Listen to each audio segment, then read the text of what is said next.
Welcome back and thank you for staying with us. We are live on WION World is One. This is a continuous coverage on what is happening in West Asia. I'm Eric Njoka. The headlines at this hour.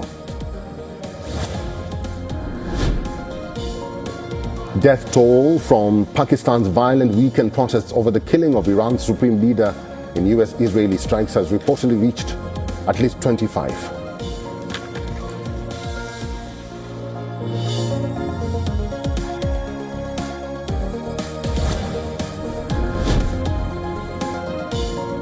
Lebanese Prime Minister Nawaf Salam bans Hezbollah's military and security activities after Hezbollah launched rockets at Israel, provoking retaliatory Israeli strikes.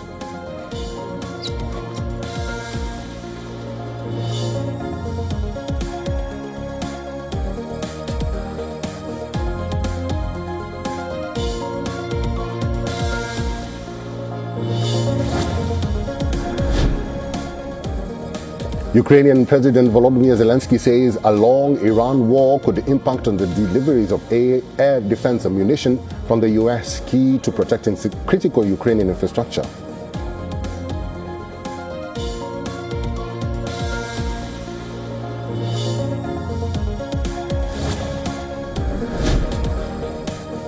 The Israeli military says it has begun a new broad strike on Tehran after loud explosions in central and eastern parts of the Iranian capital.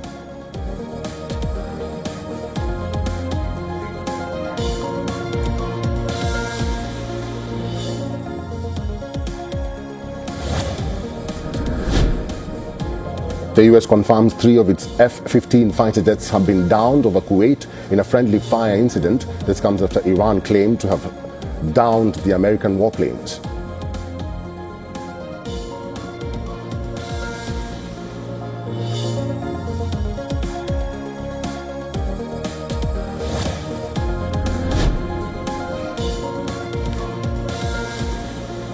Iran says Natanz nuclear site has been struck in fresh strikes. However, the IAEA chief Rafael Grossi says that the United Nations nuclear watchdog has no indication Israeli and US attacks on Iran have hit any nuclear facilities.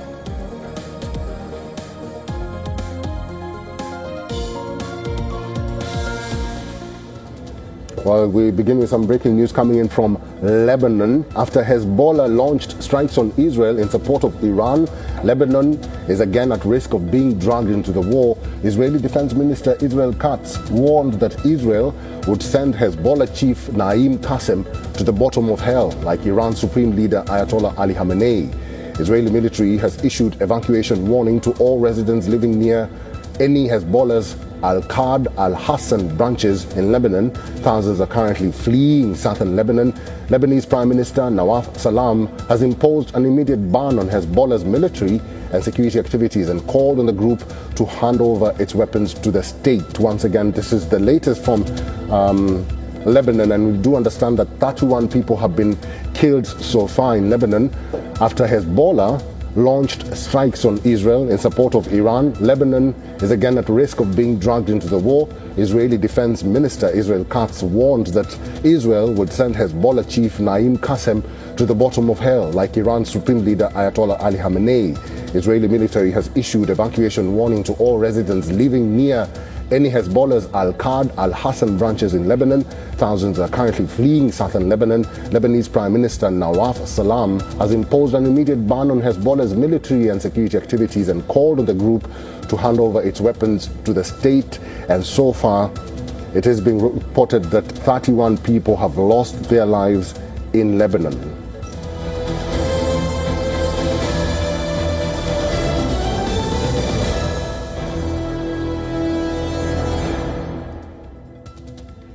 All right, breaking news coming in at the moment. The British base in Cyprus has been evacuated. According to reports, a British sovereign base in Cyprus is being evacuated after sirens were sounded. About 70 cars have left the Akrotiri base area on the southern coast of the Mediterranean island. Remember, most of them bore civilian license plates. In addition to British and other military personnel, the base also houses civilians who are working there. This is the latest development as far as Britain is concerned. The base there, which came under attack, has now been evacuated. About 70 people have been asked to leave amid the deepening tensions at the moment.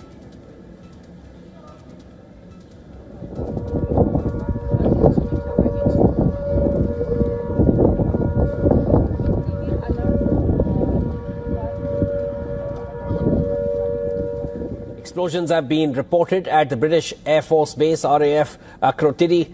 This is one of the two British bases in Cyprus along with Dhekelia. Moments before the explosions, there were reports that personnel at the bases had been instructed to return to their homes and stay inside until further notice. They were also told to move away from windows and take cover behind or beneath substantial solid furniture. And in the latest, we've also learnt comments from the Cypriot president on the attack. Earlier on Britain's RAF Akrotiri base on the island, the UK RAF base in Cyprus was hit by a Shahid drone and there's minor damage which has been caused. And this is as per the Cypriot president himself. Now, UK's Ministry of Defence has confirmed to local media houses that it is responding to a suspected Iranian drone strike. Earlier, UK's Defence Secretary said that Iran's retaliatory attacks included 2 ballistic missiles fired in the direction of Cyprus. In an exclusive with BBC, John Healey said that the missiles were not targeting the Mediterranean island, but acknowledged that it demonstrated that the country's bases, personnel, military and civilians at the moment are at risk.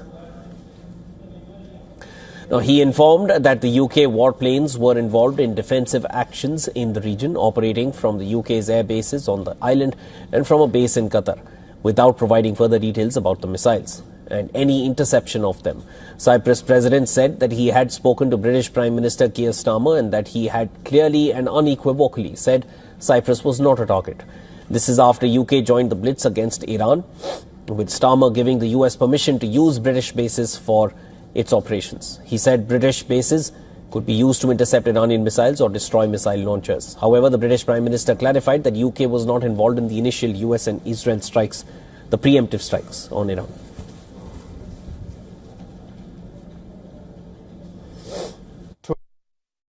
Taken the decision to accept this request to prevent Iran firing missiles across the region, killing innocent civilians, putting British lives at risk, and hitting countries that have not been involved. The basis of our decision is the collective self-defence of long-standing friends and allies and protecting British lives. The International Atomic Energy Agency holds an extraordinary session amid a sharp escalation of tensions after recent joint Israeli-US strikes on Iran and Tehran's retaliatory missile attacks. Iran's representative to the Vienna-based agency has blasted Washington's justification for the strikes, accusing the United States of wielding weapons of mass deception. Serious, and it is very clear that what we call it the weapons of mass deception is the foreign policy of the US. They are telling a big lie and they are just following.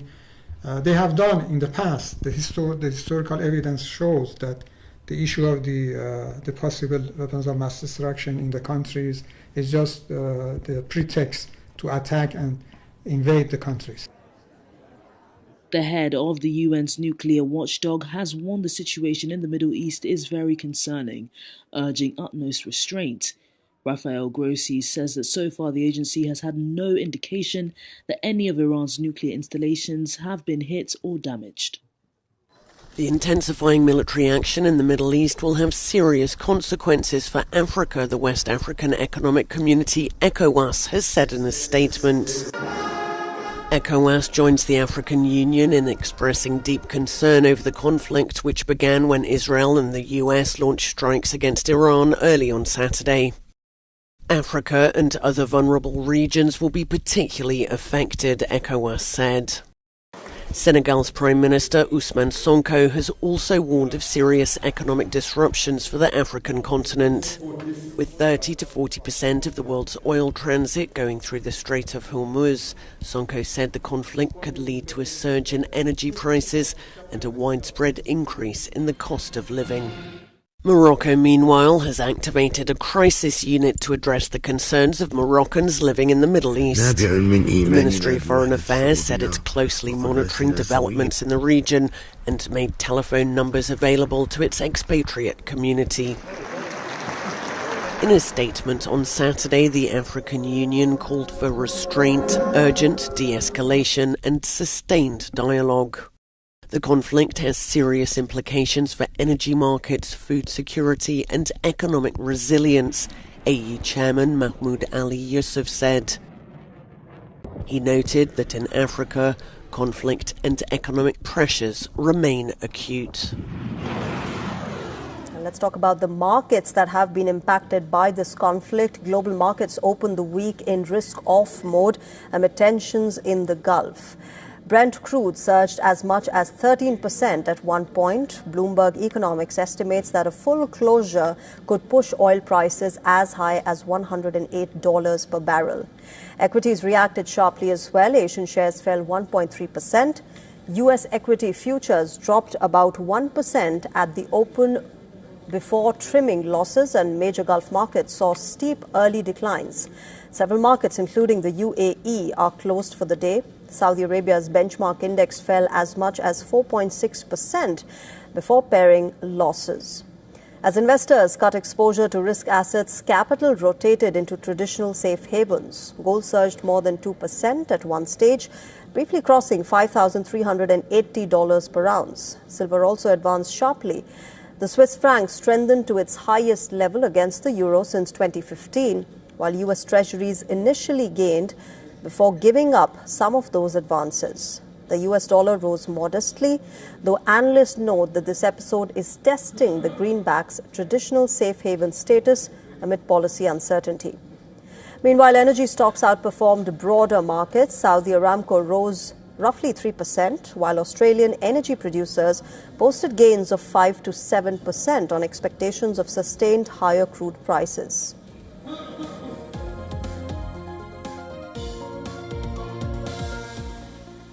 Amid tense situation in West Asia, India's Prime Minister Narendra Modi spoke to Crown Prince of Saudi Arabia Mohammed bin Salman and Bahrain's King Hamad bin Isa Al Khalifa. India's Prime Minister condemned the attacks on both these countries and discussed the well-being of Indian community in both countries.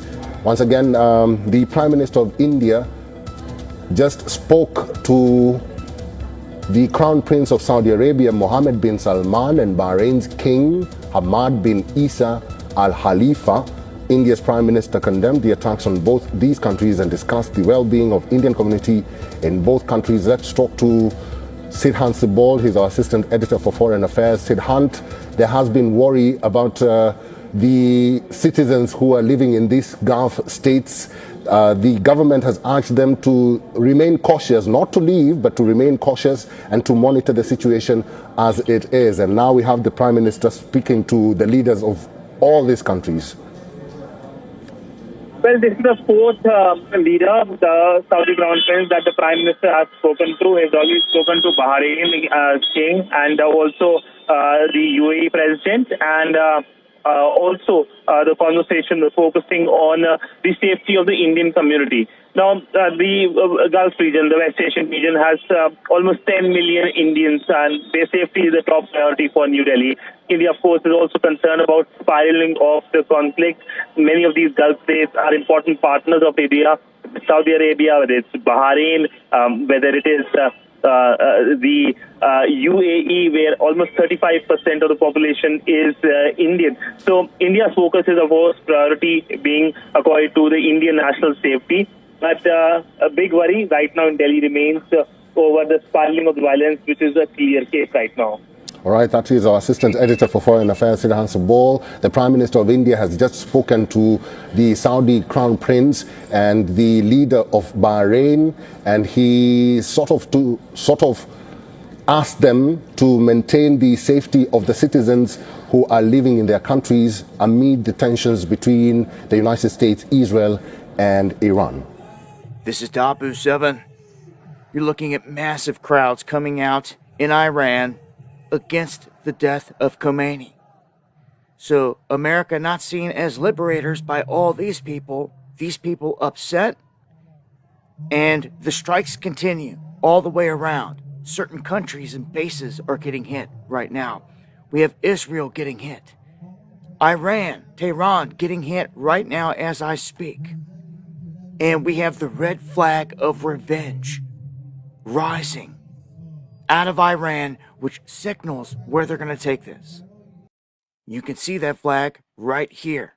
They take this very seriously, rising this above one of their main mosques, and they're calling for 40 days here to be able to remember Khomeini and everything else. But in a state of war, it's not going to go down like that the way that they want. Trump says that he can pound them out here in a few days and leave it up to the people of Iran. And if they start building nukes again, he'll come back in a few years before he leaves office. That's his warning right now. That the people can rise up and do something. This is after he called for regime change, not just to remove Khomeini, because that's just one person. You're not removing the regime unless you go in there and you remove the regime, which is going to be a longer battle. He said he would be willing to go long, but it doesn't look like they have the artillery to even do so. They're already running thin, about halfway through the supply, as they're saying. And why they let those things be known is a question to be asked as well. But people taking to the streets en masse, bombs still raining down all over. We have word that the Abraham Lincoln was targeted, and Iran tried to say that they hit it. They did not hit it. That is a lie. So we're fact-checking that right now. Although, I will say this. There's plenty of ships out there that are sitting ducks, so to speak, if a hypersonic comes down, because they can't stop the hypersonics from hitting anywhere on land, much less if they target a ship. They're going to have to resort to the railgun, the lasers, or other means. And all of the airspace above all these countries getting shut down en masse because it's turned into a war. The biggest question now is, what's going to happen in America? The blowback. Because you know it's coming. You've got Hezbollah and all these groups vowing revenge. And again, they just raised the flag of revenge, calling for it. And you've got the leaders out of Iran saying that all Muslims worldwide have a responsibility now to fire back. So get ready. I would say it's only a matter of time, and knowing how much things are staged out here on the world stage, anything can happen at any time. We've got this window we're in also up to the blood moon. Heads on a swivel.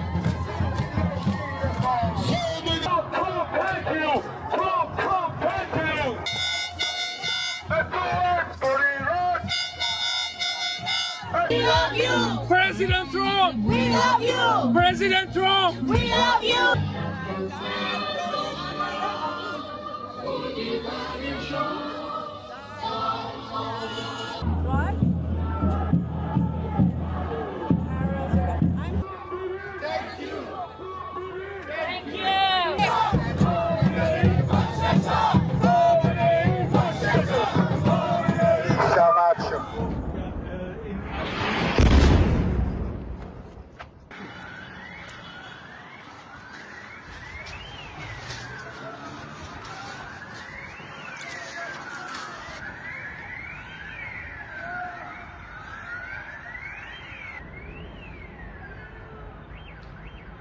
Okay.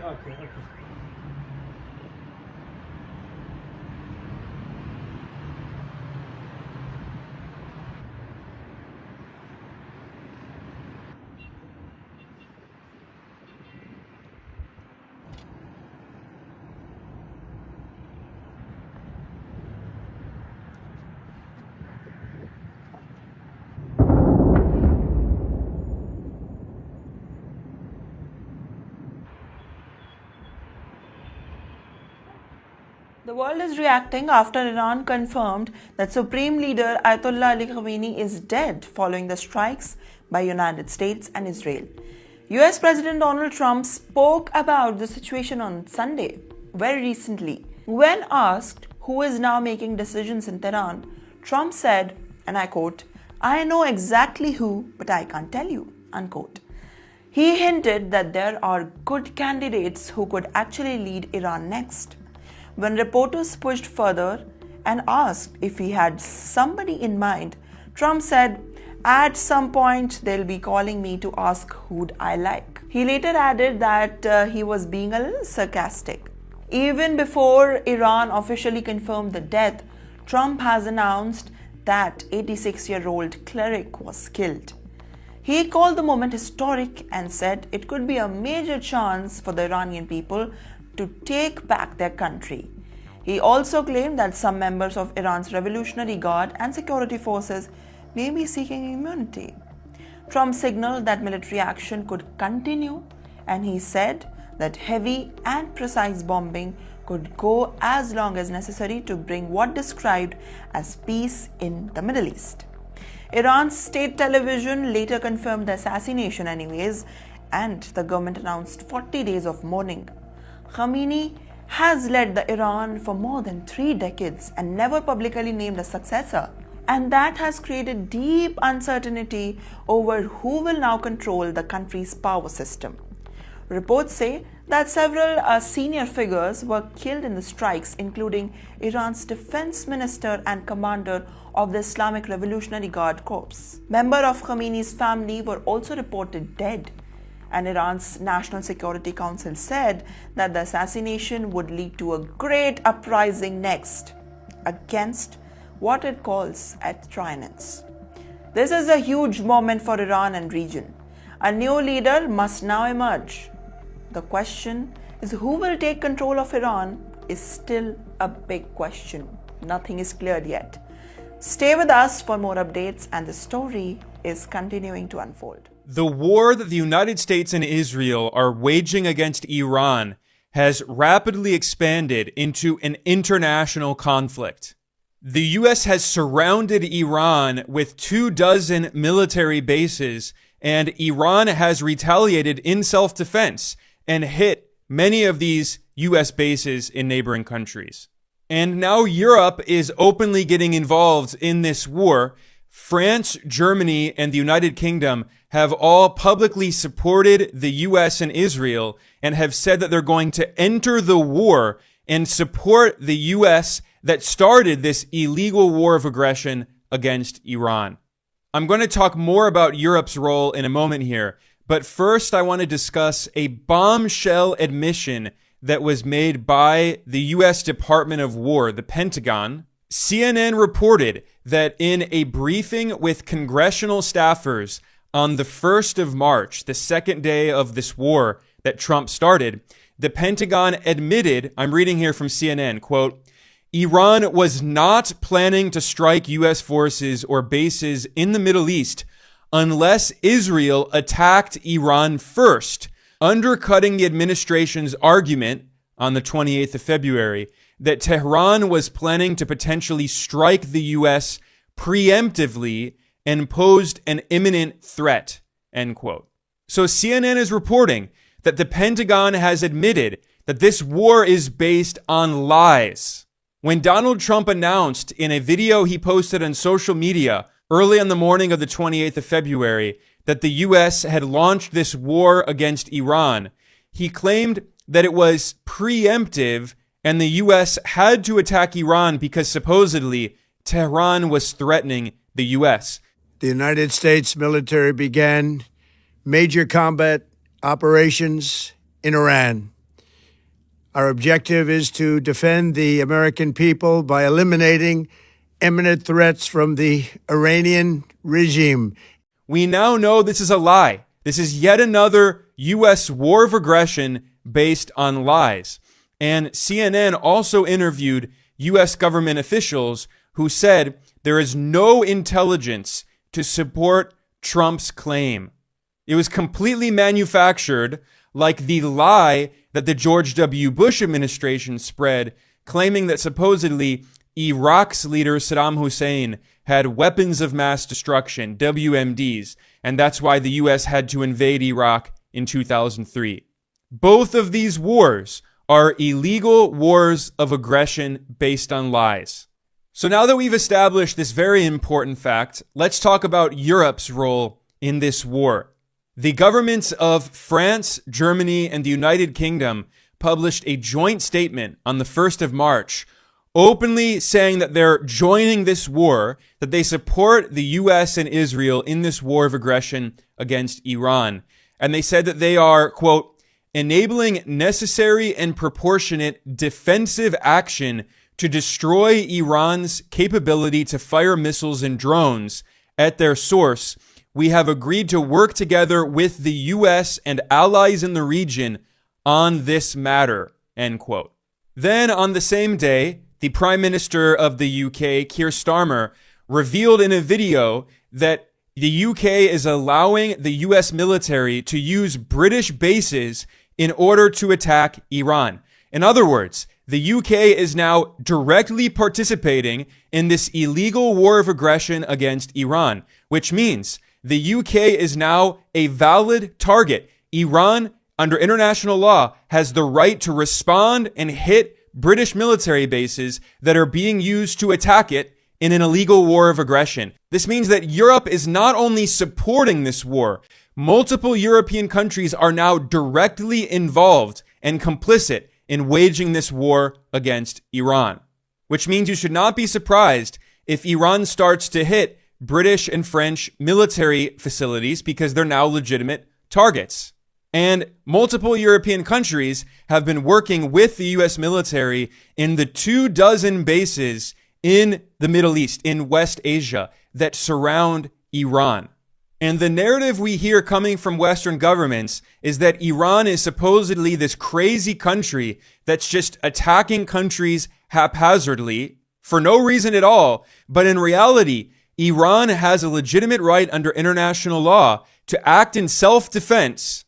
This is clearly established in the Charter of the United Nations.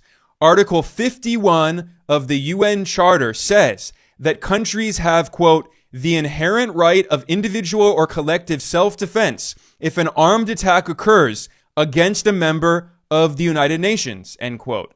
And then it adds that the UN Security Council should take action in order to maintain international peace. But the UN Security Council has not done anything because the US has veto power, and the US is the one that started this illegal war of aggression. So again, Iran has a legitimate right under international law to respond and to hit these US military bases and also European military facilities of European countries that are now waging war against it. And this is why Iran has targeted US military bases in Bahrain, Qatar, Saudi Arabia, the UAE, Oman, Kuwait, Jordan, Iraq, and also Israel, which is directly attacking Iran. This is all legitimate under international law, and yet Western government officials and Western corporate media outlets act as though Iran is crazy and is just attacking everyone, not mentioning the larger context that Iran is acting in self-defense. This is the country that was attacked in the first place. And there are already multiple U.S. military casualties, and Donald Trump has come out publicly and said there will likely be more deaths of U.S. troops. But this is a sacrifice that the U.S. empire is willing to make because the U.S. empire is obsessed with trying to carry out regime change in Iran.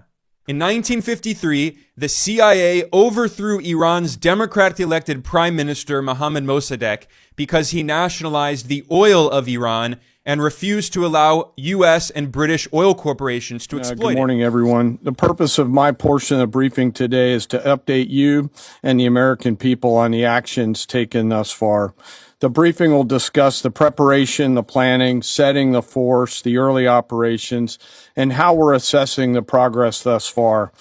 So let's get started. On Saturday, 28 February at 01:15 Eastern Standard Time, 9:45 a.m. local Tehran time, on the orders of the President of the United States, U.S. Central Command, under the command of United States Navy Admiral Brad Cooper, commenced Operation Epic Fury. As I said, I'm going to walk you through the initial phases of the operation. But first, I want to express my deep condolences and the condolences of the Joint Force to the Department of War personnel killed and wounded in actions thus far. As the Secretary said, they're heroes and represent the best of our nation has to offer. They're true examples of what selfless service means. Our deepest and heartfelt condolences are with their families, their friends, and their units. We grieve with you, and we will never forget you. Additionally, I stand here before you today grateful for each service member, planner, logistician, operator across our joint force, for our Department of War civilians, our intelligence community teammates, our interagency teammates who continue to stand in harm's way alongside us. I am proud of all of you as you take the fight to the enemy, and we are the best in the world at integrating, period. I want to extend my personal gratitude to the dedicated commanders and senior enlisted leaders and the enlisted members of the Joint Force who are fighting this fight across the CENTCOM AOR. In addition to Admiral Cooper and Fleet Master Chief Compton, I want to highlight a few today. U.S. Army Central Command Commander Lieutenant General Pat Frank, who, along with his team, are fighting the counter-missile and counter-drone fight. United States Navy Central Command Commander Vice Admiral Kurt Renshaw and his team, who are engaged with the Iranian Navy and projecting American naval combat power from the seas. And United States Air Force Central Command Commander Lieutenant General Derek France and his leadership team, who are crushing Iranian targets from the air. I want to highlight the support to the CENTCOM fight from other combatant commands who are directly involved with this effort, to include U.S. Spacecom. All right, that is the press conference that the world has its eyes on. The Department of War is holding a press conference with the Secretary of War, Pete Hegseth, saying that this war is not something that we started, but under President Trump, we will end it. We're also hearing the Chief of Staff, General Kane, briefing more about how the U.S. has been carrying out operations. We're slipping into a short break. We'll come back to this press conference in just a bit. We didn't start this war, but under President Trump, we are finishing it. Their war on Americans has become our retribution against their Ayatollah and his death cult. It took the 47th president, a fighter who always puts America first, to finally draw the line after 47 years of Iranian belligerence. He reminded the world, as he has time and time again, being an American means something unbreakable. If you kill Americans, if you threaten Americans anywhere on earth, we will hunt you down without apology and without hesitation, and we will kill you. President Trump has also been very consistent.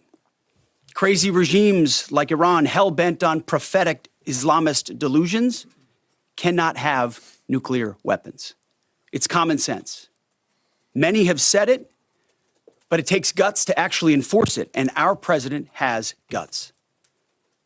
Iran's stubborn and self-evident nuclear pursuits, their targeting of global shipping lanes, and their swelling arsenal of ballistic missiles and killer drones are no longer tolerable risks. Iran was building powerful missiles and drones to create a conventional shield for their nuclear blackmail ambitions. Let me say that again. A conventional shield for their nuclear blackmail ambitions. Our bases, our people, our allies, all in their crosshairs. Iran had a conventional gun to our head as they tried to lie their way to a nuclear bomb. It almost worked under Obama and his terrible deal, but not under this president. Turns out the regime who chanted death to America and death to Israel was gifted death from America and death from Israel. This is not a so-called regime change war, but the regime sure did change, and the world is better off for it. Today, in their desperation, the enemy is unmasked as Iranian missiles and drones rain down indiscriminately on the hotels, airports, apartments, and other civilian targets of their neighbors. Multiple European countries are now directly involved and complicit in waging this war against Iran, which means you should not be surprised if Iran starts to hit British and French military facilities because they're now legitimate targets. And multiple European countries have been working with the U.S. military in the 24 bases in the Middle East, in West Asia, that surround Iran. And the narrative we hear coming from Western governments is that Iran is supposedly this crazy country that's just attacking countries haphazardly for no reason at all. But in reality, Iran has a legitimate right under international law to act in self-defense. This is clearly established in the Charter of the United Nations. Article 51 of the UN Charter says that countries have, quote, the inherent right of individual or collective self-defense if an armed attack occurs against a member of the United Nations, end quote. And then it adds that the UN Security Council should take action in order to maintain international peace. But the UN Security Council has not done anything because the US has veto power, and the US is the one that started this illegal war of aggression. As Iranian missiles and drones rain down indiscriminately on the hotels, airports, apartments, and other civilian targets of their neighbors. Cowardly terrorist tactics from a regime that for decades has trafficked in cowardly terrorist tactics, lies, death, and destruction to this day.